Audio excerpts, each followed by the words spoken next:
use the image of female perfection to motivate themselves. And that's exactly right. That's precisely what they do. You see that in the Tom Sawyer story. So Tom Sawyer is about 12 years old, and he's still hanging around with his friends like Huck Finn. And this girl moves across the street, Becky, and she comes out, and he's struck by her for the first time in his life. Something's changed. And the first thing he does is hop up on a picket fence and show off and balance in front of her. And he's saying, well, look at me, look at me. He's like the male bowerbird building something beautiful so the female will approve of it. And it's motivation.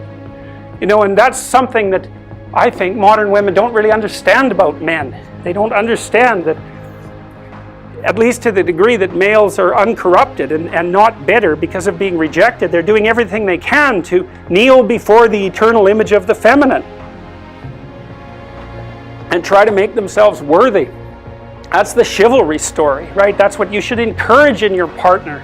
So out of chaos emerges this first form. It's the feminine form. It's partly the form that represents novelty as such. So, and on one hand it's promise, on the other hand it's threat. That you wouldn't believe, and I don't know, because I don't understand the situation with women as well as I understand the situation with men, obviously, being a man. But I don't know if women have any idea how paralyzing they are to, especially young men. A very large number of my clinical clients, but also young men I've talked to in general, are absolutely terrified of women because they're terrified of being rejected.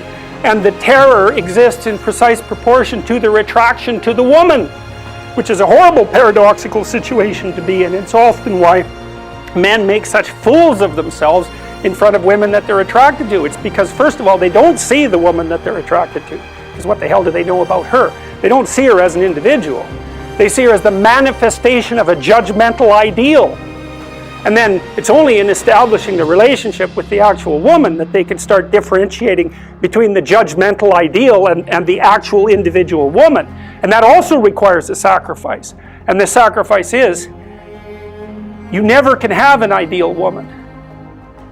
So to have a relationship with any woman, you have to sacrifice the relationship with the ideal woman, and you have to see the individual woman and separate her from the ideal. And that's the same thing that happens to the hero in Sleeping Beauty, right? He sees the evil queen who actually turns into the dragon of chaos, and it's not until he can defeat her that he can establish a relationship with the actual princess.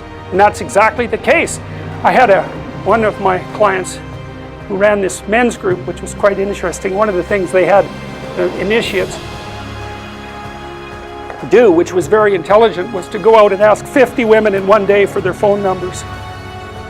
Why? Politely, properly, you know. It was a game, but it wasn't a stupid game. And the idea was, get over your fear of rejection. And how do you do that? By encountering it continually and continually and continually, so that you're no longer paralyzed by this.